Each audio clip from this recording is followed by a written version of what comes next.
for those of you taking online philosophy, you should know that I'm no longer living. I passed away in 2019, but Kirkwood owns the rights to these videos, and they seem to work pretty well, so Kirkwood continues to use these videos.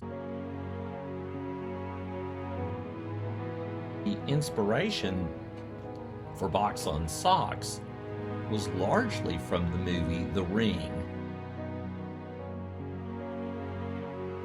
You'll notice a scene in the story where the character who plays my daughter Lucy, Vivian Campbell's her name in real life, she draws a picture, and the picture is threatening. And you know, I would say there was some influence from Children of the Corn.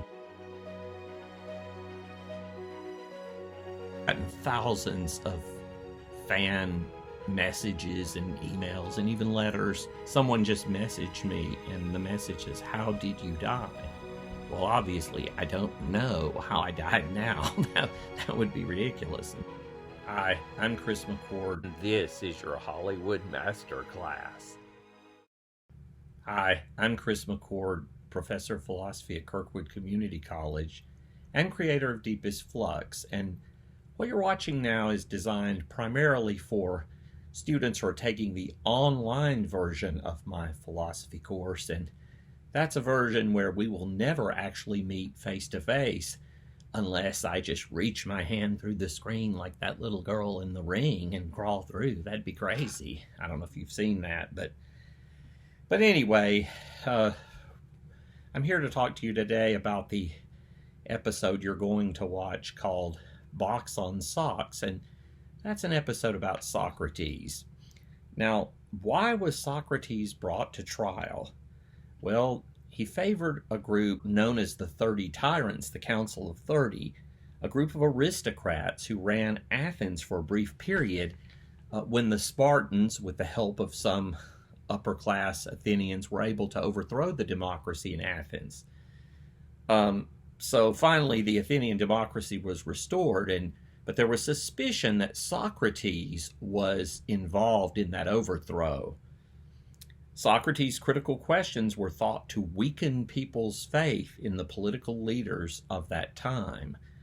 And so there was that worry that he was a rabble-rouser and what he was teaching the students was harmful to Athens as a society. He pestered political leaders, wealthy and prominent Athenians, by continually questioning them about their beliefs. And he did this in the public squares of Athens, in the Agora. So many, including the young men of the public squares of Athens, so many, including the young men of the Athenian upper classes, saw him embarrass prominent Athenians. Officially, he was charged with impiety and murder,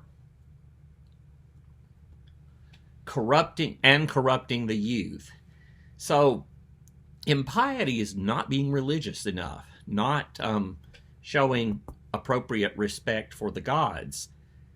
Corrupting the youth, well, you know what that means. The idea was that he was spreading dangerous ideas to young people, and their parents got worried. In the video that you may get to watch, if somebody else has it posted on YouTube right now, is The Trial of Socrates. That's a classic.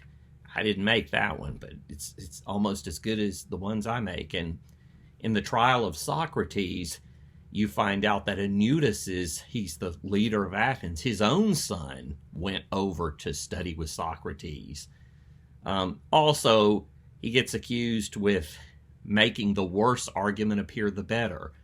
Well, you see, in Athens at this time, you could pay a sophist. A sophist was a philosopher who came from another country, usually Asia Minor, Persia, and the sophist could teach the art of rhetoric to your child. So if you were a wealthy upper-class Athenian, you could afford to pay a sophist to train your young child into kind of having the skills that a lawyer or a politician has. And sometimes lawyers have to make the worse argument appear the better to defend their client. Well, they accused Socrates of that as well. In one point, Meletus, one of his accusers, calls him a super sophist. There are a couple of differences between Socrates and the sophists. One is that Socrates didn't accept money. He didn't charge a fee for the students he taught. And Socrates would claim he was different from the sophists because he didn't want to teach the art of rhetoric or making an argument look better than it is. He wanted to teach students to have the skills to actually get at the truth. What is the actual truth of the matter? So that's what Socrates claimed. In the Apology, Socrates tells why the oracle at Delphi named him the wisest of all men. And there's a punchline to that. It turns out the god tells the oracle that Socrates is the wisest, and Socrates says, well, look, this can't be right. The god can't be lying, though. So he starts questioning people, and Socrates comes to realize that he's wisest because he knows nothing, whereas all these other people that he interacts with, politicians, religious leaders, they think they have wisdom and that they have knowledge, and they don't realize that really they don't know. Socrates uses the elenchus. That's the Socratic method, the Greek name for the Socratic method. It has 2 steps. First, you question a person who thinks they know something until they realize that they do not know. You ask them questions, let them respond, ask them questions about their responses, and thereby show that there are holes in what they think they know. And secondly, once they realize that they don't know what they thought they knew, then you reason with them to try to figure out the truth of the matter. Here's a few things to think about after you watch that video, The Trial of Socrates. One thing that's interesting is that 74 people first vote that Socrates is innocent, but then in the punishment phase of the trial, they vote he should get the death penalty. The reason why, I believe, is that Socrates offends many members of the jury when he is asked to suggest his own punishment. When Socrates is told by the judge, says, all right, they suggest death. What do you think you should get? Socrates says, what do I think I deserve? Well, since I've been a great benefit to Athens, I should get free meals and a pension, just like the Olympic athletes get. It would be as if he asked for one of these homes in Beverly Hills. So, that didn't go over with the jury. You can actually hear them groaning in the video. And in the text of the Apology, it's in there because Socrates says, do you think that I defy you? So we know that the jury was upset about that. The other thing, why is he the wisest? Well, what the god claims at the Oracle of Delphi, she channels the god Apollo.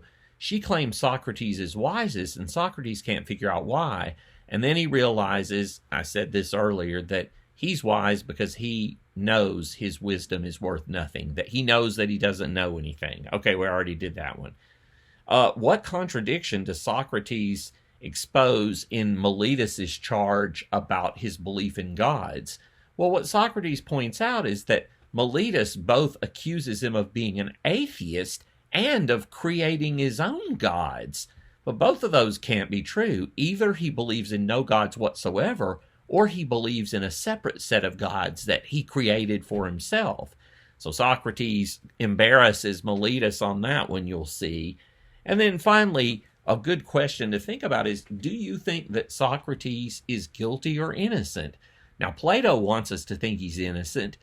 Do you think it's possible that Socrates was encouraging those upper-class Athenians who were his students to rebel against the democratic form of society that really Socrates was on, Sparta's side, and he wanted Athens to be ruled by a group of elite people, maybe experts about politics in Socrates' mind?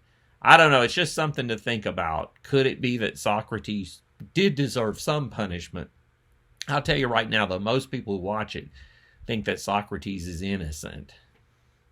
I like that movie, Bill and Ted's Excellent Adventure, if you haven't seen that, because I won't give away too much, but they time travel in a telephone booth, and one of the first people they pick up, or he's at least I think he's one of the first. Yeah, they go pick up Socrates, and so you get to see the character of Socrates in that movie, Bill and Ted's Excellent Adventure.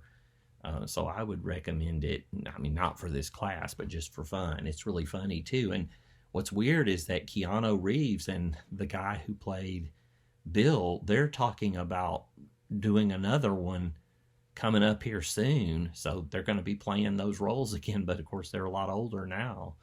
Well, anyway, I hope everything's going okay. And you get in touch with me, send me an email or something if you're having trouble or whatever, but this will all work out. It'll be fine. All right.